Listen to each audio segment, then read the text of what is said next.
Owachi diare wo tina ya na miti nisio batampa be wa mefie jadum ya no e Daddy lumba wu am mefie jadum se o mu sisi akosia wa so sisi enye ye. The vision of the United Party is to make Ghana Yensamai fo nyina kwaba ebiem emra dwumadie yi so ensem bebre ene koso ewo oman Ghana mo afanasi yede ni nyina ebre ahefo Daddy lumba wu achi enkomo bebre ena ekoso abusia ade no kwakwa court case between the iri penny ene the iri keto na dodo na kan se oye side chick meche akosua sewa ena afi no odo broni abusia se sia me no kasei abusia pani kowu so atuomi ekopie mu ewo court na ensem bebre so ena esiye ewo quick one ye bewram na edimu nkomo eno achi Alan Kyerematen finally wa forming political party in 2024 no na independent movement for change no na independent but se CID ya ni UPA enkomodie bebre ekoso ewo oman Ghana mo baransa na no yeni kanko Daddy lumba nsam no so abusua mamu akwaba mejo so amu na ene okopie mu ewo court ensem bebre ena ekoso quick one yenwura mu en Osi owachi diare wo tina ya na miti nisio batampa be wa mefie jadum ya no e Daddy lumba wu am mefie jadum lumba na nkasa so ya ne really ansa no wu ennan na braba wo no aye bonti no onim se wo wu nsu a ekire be basa ama ne sama diare ho ti anim we ko tie die pa mame ntia ya hwefo nyina the brighter mame nko court case na enne se die sikoyen as usual yenya odobroni Priscilla Ofori na chitafo yenya akosua sewa achitafo a wo ba akoto a wo mo kyerese wo mo na legitimate wo mo mra ne mo wo mo kwanye se ade ne yo mo dia ene wo mo use profane words a wo do bebri na se sie no de antokwa ne nyina ye de obeye kuna de obegyinam as Daddy lumba yere rido a emra mu no wo se ogina no carry the self say me na me lumba yere a me beye kuna that's the case enti wo mo bai na court no etenase ema court no etenase ne pempanyine oba na etenaso de ekokosi ye nyina ne se odobroni lawyers e de betu dwa se wo mo afale application a wo mo de aba wo mo be de be challenge akosua sewa se onni ho kwan po se wo no tum ba court no de sa asem we ba but judge ne etenase no nso se enye sa asem de ne da wo manim currently asema wo mo hwe ene panie injunction a akosua se wa pese ode beto ayie na mprempren ye interlocutory injunction ebeba so December no eno na wo mo ehwe eno akire ena adobroni lawyer no esa ede to her ladyship Justice Dorinda Smith ata anim so wo masa file another case a eno so wo mo de challenge eno na her ladyship tenase a ore mu din no se sa na tie dia wama afanu ni nyina nefo makoma akudunan wo mu nyina nkotenase na obia mfa ne nkrata asem no ntutu yiye za ne be ya nyame ya atom a bosumi ye wo mu ne de toso aduonu nwotwe wo mbe sade aba enti mprempren no interlocutory injunction apane ananka okosua se wa ape na ode akwa akoto odobroni so ene aye so obe carry herself so won no yekuna no eno nyame ya atom a 28th no ye behu de ye beko akwa akosie wonti de ekosi wo court ano no na efe na enika se de meka no ekitafo akosua se wa ya sam no yetu ohyeda 28th ena ebeba na the brighter mamin kasa asem we say issues like this no yemfa emotions ene yedeka tie ni ye pa yedemra ene yedeka so muma yenya esa ye free yakoma mu ni ya mu ni emotions ni yede kasa a obi ti ba bia no aka no let's quote the law and let's deal with the law na yemu say na mraneka adefa marriage under the ordinance was a monogamous marriage and polygamy be metimi ware dodo ope bia oba etimi ware dodo ope bia pemra no akosua se wa ni lumba ware ewo Germany both of them are German citizens yamfa no kran tonchen wo mum ware under the ordinance macho se a monogamous marriage embra ne se bema baba akope ne wo se wo wa no oba bema ba akope ene wo se wo wa no enti se wo ware sa ware ni bia de amra ne kire ne se akopem se mo be court na sa ware na mokotena ase de monsa hyehye ase nkrata ase a mo ware under the ordinance no ye betwa mu no obie ni ho a wo ho kwan so otumi ware foforo ema ne yi emra ne tia so okọ ware foforo enu nti wo maga na hanma ya wo ye nuanom nkramofu aware ya wo nananom aware ane ye wo court aware so wo ware ye nuanom nkramofu aware na se de nkramofu mra ne tie no wotumi ware ekofo nyina provided so modern na betimi ahwe wo mo sanso na wo ware ewo yen yankasa traditional marriage na eno so mra ne kire se be ma utumi ware de opebia adentra traditional marriage no de edimu akotene pa eno ni pipa wasan e kire se wa ware no eye be ma ensa pantu na wo de kofie ade ko kire oba na busua se wo be wa no eno ana ye law de makọ benkrom se yade nsa no tie bisa se obema ne de nsa na ba yanye ya misa oyiri bi no no agina ho no akasa an monje eno ne aware na dance die enti se duru bebi na oba ne se wompa aware na bema ne se wompa aware na de on kan se kofa mensa fabre me ba oba no zemede mensa de abre no eho na aware no agu but this marriage under the ordinance no enye simple say efie aware ni bie no ade wano akase magu so in the first place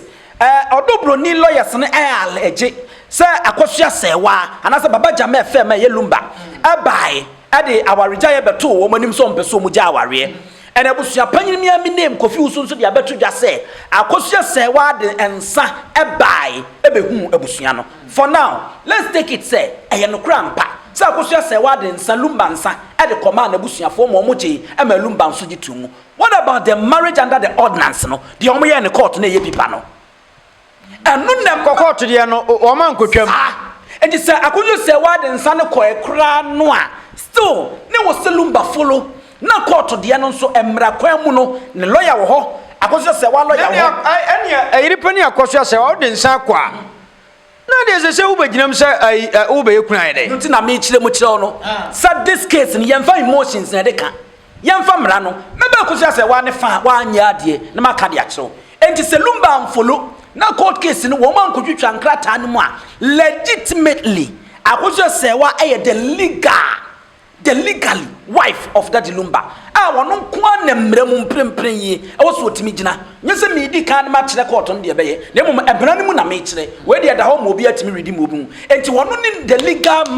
widow wo so gina mu ne lumba we oyekuna wo baby obe carry herself so ono no obe yekuna bia no wono kra criminal offense wo sembrande ni tum na se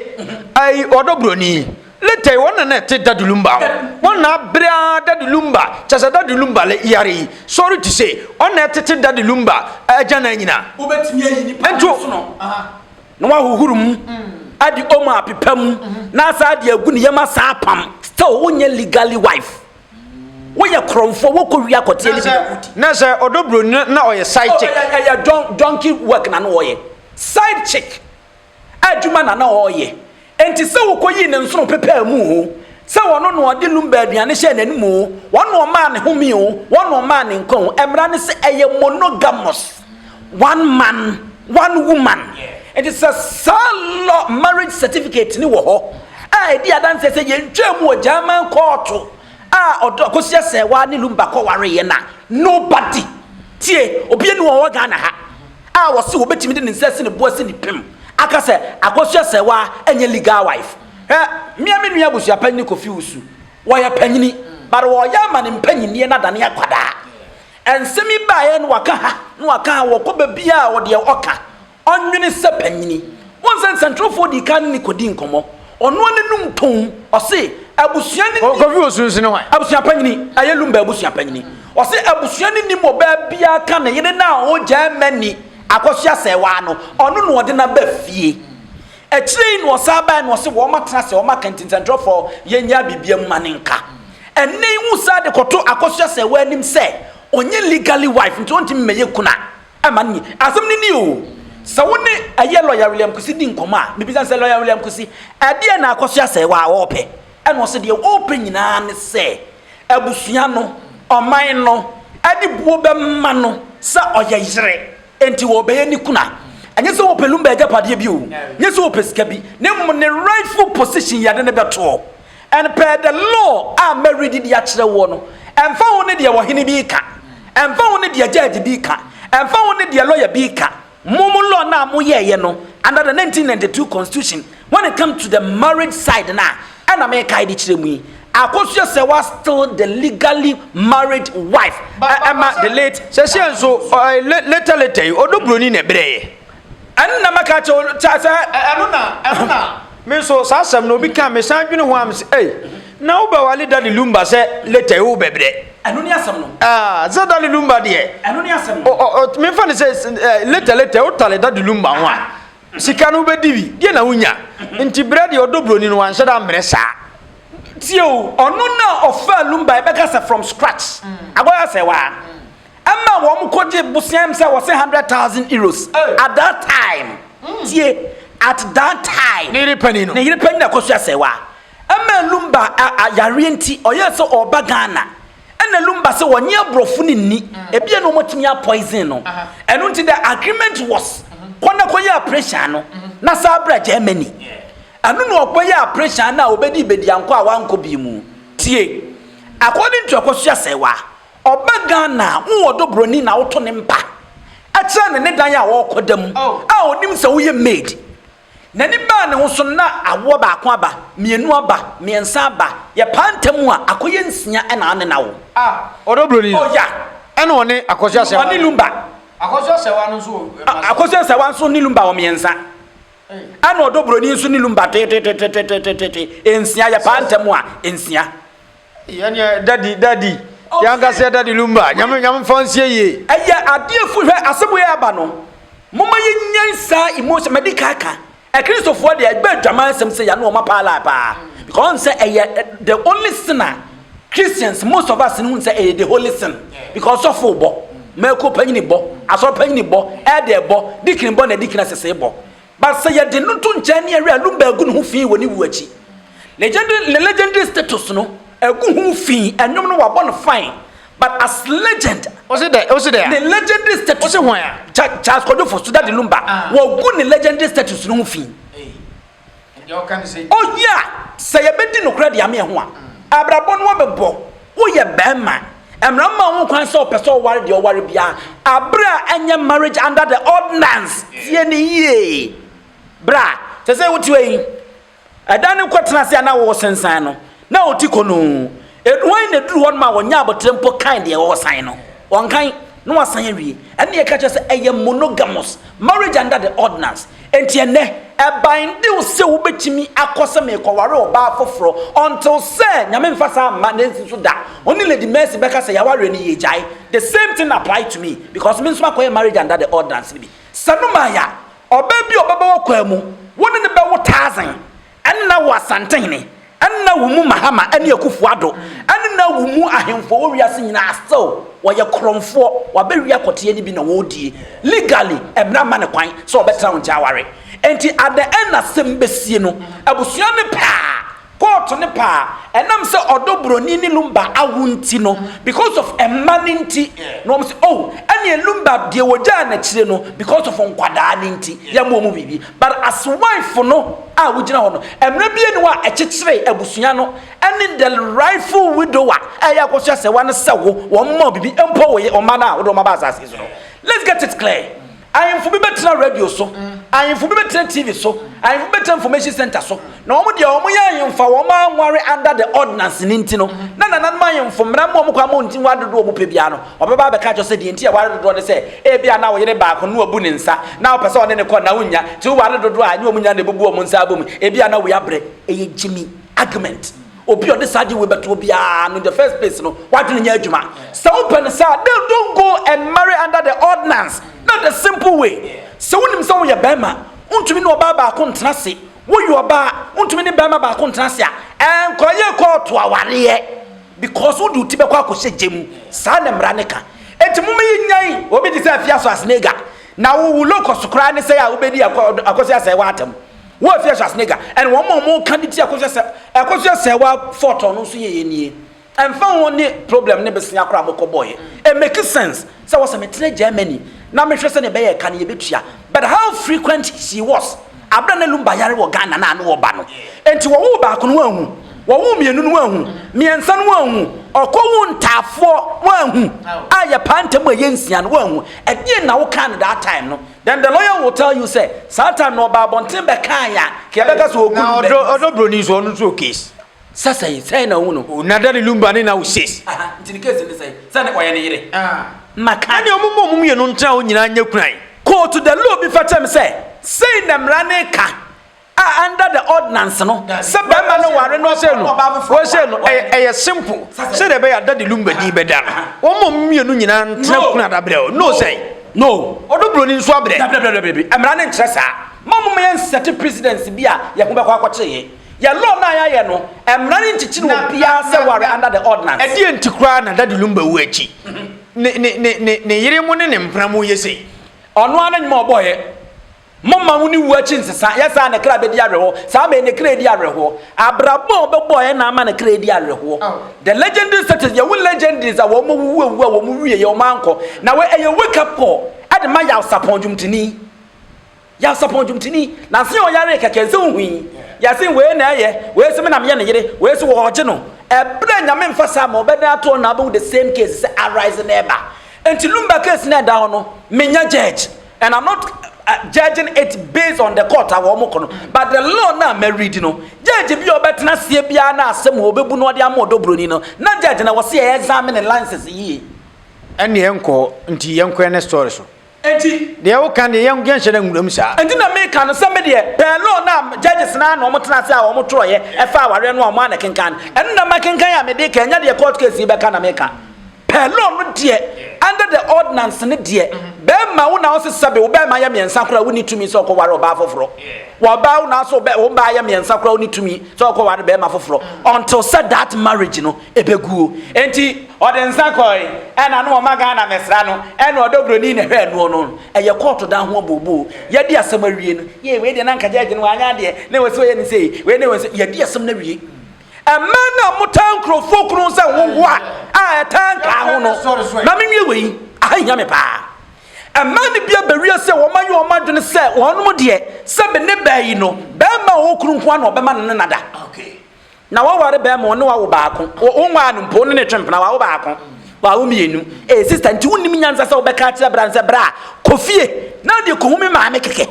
woni ne wodo edede obi kunu nso na wotan ho se wo wo etanka ho ye beti anka na ye be wa wa to atwe ebi ana akoso se wa eti anka na wo wa odobroni oye howa e de na to nchen no quick one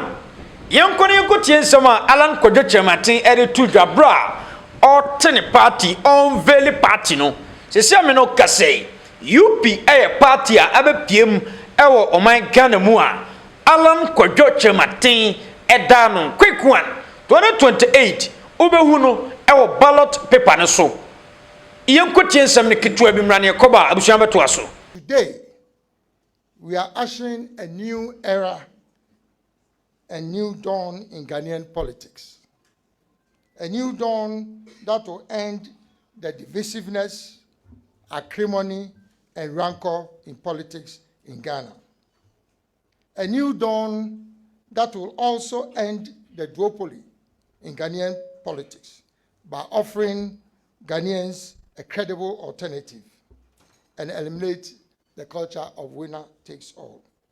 A new dawn that will bring about economic transformation, which will translate into massive job opportunities, usher in a golden age of business, and also create prosperity for our country, Ghana. A new dawn that will mobilize the collective strengths and talents of all Ghanaians for national development, irrespective of age, ethnicity, religion, or political affiliation. A new dawn that will promote accountable and transparent governance and introduce a policy of zero tolerance for corruption. A new dawn that will at least protect the environment and promote sustainable development. Distinguished ladies and gentlemen, this is what underpins the establishment of the United Party. The UP, as you've been told, is a broad-based, and every word here is pregnant with meaning. The UP is a broad base, that's number one. It is a center or centrist party, two. And then it seeks to build a united Ghana. And number four, accelerate the economic and social transformation of our country. Number six, by mobilizing the collective strengths and talents of all Ghanaians. If Ghana is to be considered, all of us as an army, then we are marching on half strength. Because some of our best talents have been excluded from governance and from politics because of the nature and character of our politics. And I want to introduce a new culture of politics in Ghana. It is not enough for people to keep on saying that that's how politics is. No, that's not how politics is. We Ghanaians are decent people and want to make sure that we bring decency into our politics. This is what we are looking for as the United Party. But what is our vision? I'm not even sure what our two big parties, what their vision is. I've not quite heard them articulating their vision. You see, what a vision does is to articulate the aspiration. What is the overarching goal that you are looking for? How are people going to measure you? So if you say that my vision is to become the richest man, then that is your aspiration. That is your goal. And so if by the certain date you are not the richest man, it means you have failed. So articulating a vision is very important. And this is a fundamental problem in Ghana. Do you recall any party that has articulated to you a clear, concise vision by which we can measure their performance? We want to change the dynamics. The vision of the United Party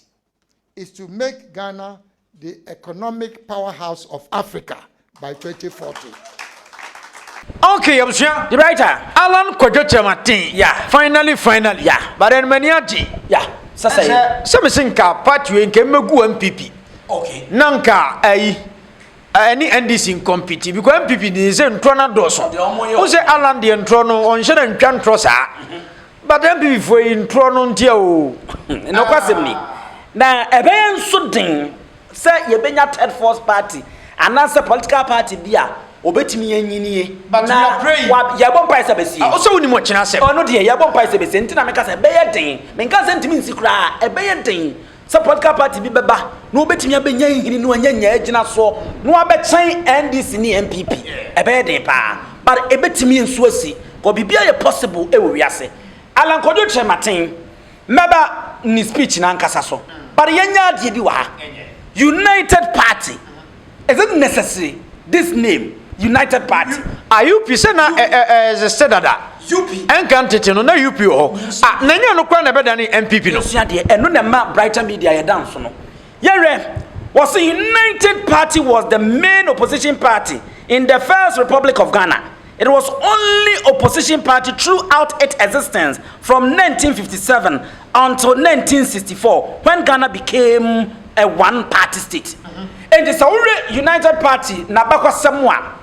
ansa na Ghana eba 1957 to 1964 no na eno ni the main opposition party ana na ho den pa ansa na ebedru ba bia Kwame Nkrumah ye be ko ne be declare one party state eno ti na wo ready history no Kwame dru ho edru ba bi Ghana for free say UP a wo masefo ni MPP na ye wo masefo no omo na ebo modern kum Dr. Kwame Nkrumah ye ku diti ano no eno ne abakwasem eno ti na ebi anenye sa political party a your friend say UP no. It was founded on October 1957 by Kofi Abrifa Buzia wono ena woteteye na wonim party no enema kekabo manase wo mo kekabo mo form sa UP no enie National Liberation Movement, Northern People's Party, and Law Youth Organization, Muslims Association Party, Togoland Congress, Enaga, Shifomo Party, ɛna wɔn ka bɔ mu a wɔn form saa united party adentra deɛ ntia wɔn yɛ saa deɛ wɔ ni sɛ eduru baabi na some political parties na akɔyɛ sɛ tribal line so wɔn di amabobo yi a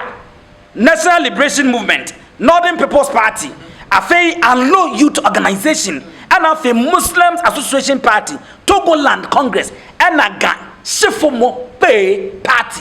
Na akɔyɛ sɛ Asante one party, Angrafo one party, and Angrafo one party, Yenuanum Srimfo one party, and the akɔyɛ tribal political party no matter no Ghana. Eba sa ema omani hihim enu tie duru baabi no omo ye omadwe se omo beye mana this political party amabodi na no omo begu no enu no omo ye omadwe se ene omo be form no omo ye one umbrella me afra omo say united party na yen kona me to asom fama was say after Ghana attained independence on 6 March 1957 the Parliament of Ghana passed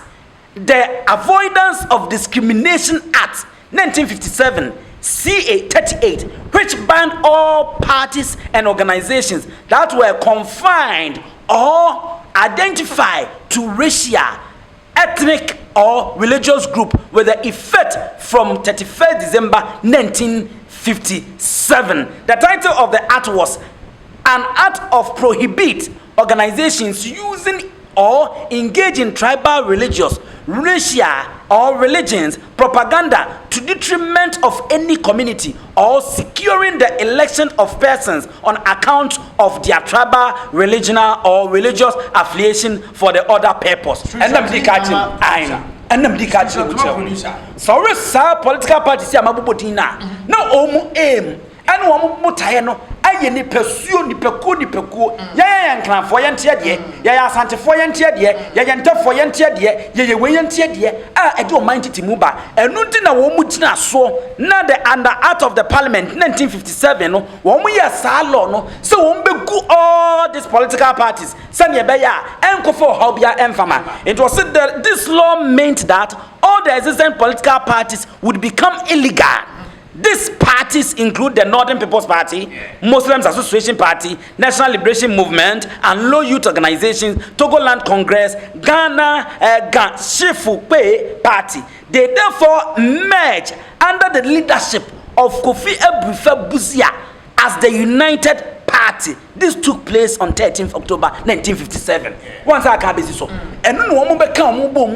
under the leadership of Kofi Ebrife Busia no omko hyase no omde ye United Party ene Alan Kyerematen as akofa be me be wie ne ntie was it the party's effectiveness as the opposition suffered when it was no more recognized as the official opposition after Ghana became republic in 1960. In September 1962, the National Assembly passed a resolution calling for a one-party state. This was accepted following a referendum in January 1964. This effectively sounded the death of all political parties in Ghana, and this situation persisted until February 24, 1966, when the Nkrumah government was overthrown in a coup d'etat. The Ghana for binum, I want to say, and the NPP as a political party, one mother political party, a United Party, no, UP, no, omuna a sorry coup d'etat, Kwame Nkrumah, Emma Womutu na bangu ya, ebinum krakase, nikum krano, womo enomukum no, a quaya faso, Emma UP, no, as the demise of United Party, no, and no, I read it actually way. So, Saure political party, actually, a bayer under progressive-led party Busia and a Busia government between 1969 and 1972. Popular Front Party led by Victor Owusu was the large opposition party between 1979 and 1981. And then New Patriotic Party, first led by Albert Edubwai. And someone reading the history about the UP, how it was formed, and organizations are almost bound together. How almost forming that UP now, the mentality, the organization, the aim, and one more preparation towards becoming the political parties. enu ti na bi no fi say the UP asefo no dombo busia Victor Usunum ne ade o mkeka bo mu ne ade no wo mbotaye no ene o mbetu kwa me nkoma guye enu ti bra na o man ni pay independent no yenya the people from this UP o mo tro krata de koma o hema say ya fe ne afifiri sen enti mo ma ye fa ahodie no. So back to Alan Kyerematen and from movement wanante amoare amoabanyini wo mo kire mu say April 2024 election na wo mo ye o maje so obekọ kontekre no na aka wan yi ape na afena so awie ti so ye na dwe so the political party na beba enka the then electoral commission Jane Adukwe Mensa and currently one electoral commission e bia na nka wo ma ma na qualify anko contest enu ti no mo ye the movement so mbeko independent but for now no wo mo grata sam no ne niema nyina wo ma sese a wo mutumi be political party o mfisa niema to yie enu ti ne o mo the united party na dia ba no. But the question still remain. Why United Party?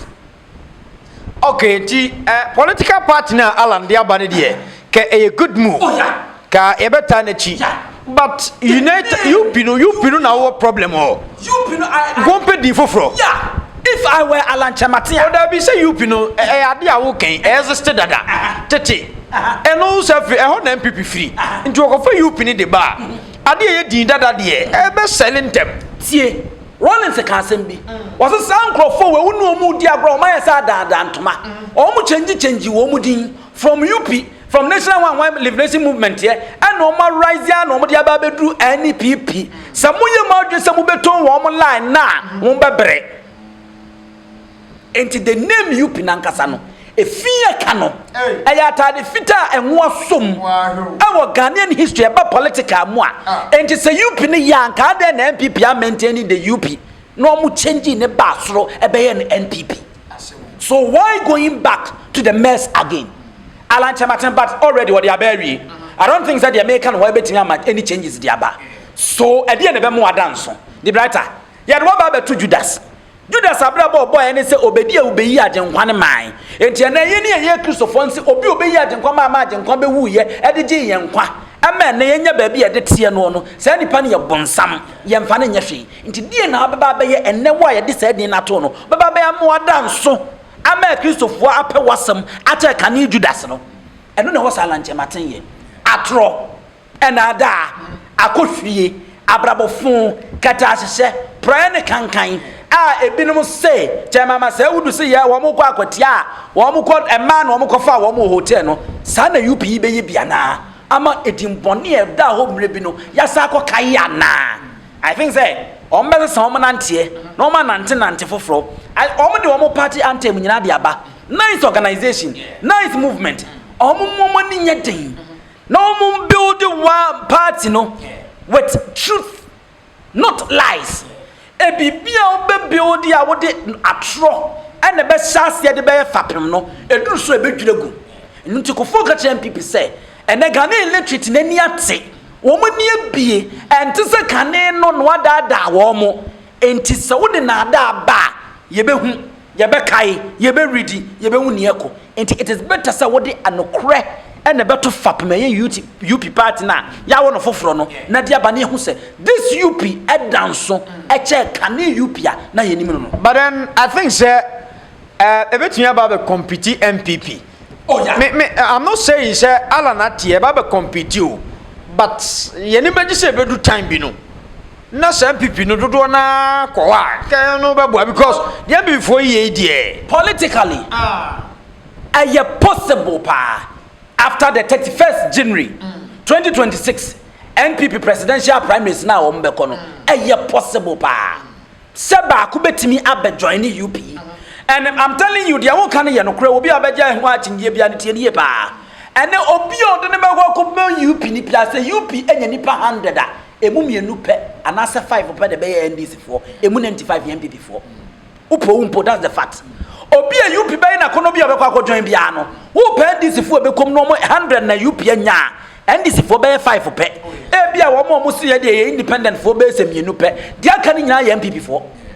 enti se aka se bi obetimi abe compete MPP ama bi obetimi abe dane PP eni abutu a aseche na ha ne free e de eba and it has something also to do with the incoming NPP primaries bekoso on the 26th on the 31st January 2026 2025 26 no eho ene be hu se wo mbese nya nipa no bi di aka ho anasa sei enti eye possible say UP ni betimi anyini na abefifre sen na abebobra e de achen enne de yehuni o se Samuel na wona no usua e woni nuanom nkwade mu David se no wona ne yemfa ne nyahwe na so ebra atom no baaye no Samuel ye ton no ade ne ma akromfo ye sum no to amenam ade ne kokate ne papa se ye kunu wawu e ma ne papa bosudwete na so ko wi kire kom baaye ne ye ko Egypt no no ye kuafo eye minister agric minister odi nuane ba ne ye koto na ne nuanom mpanyimfo e kokoto no sana David ye when the time man enhyira ne baaye no ba bia no hye bia ne ye fishing out ye de we ba ye de also ba kono de wo de mo ne ko adidi but next sign no the light no David na was na ton sunti nobody na ohun bibia na was so ye enti wonyasa anim adma chede sana UP betimi aye so light ne dan so no matter what you or I and as any other person will do no the light will shine every corner that it is enti yenre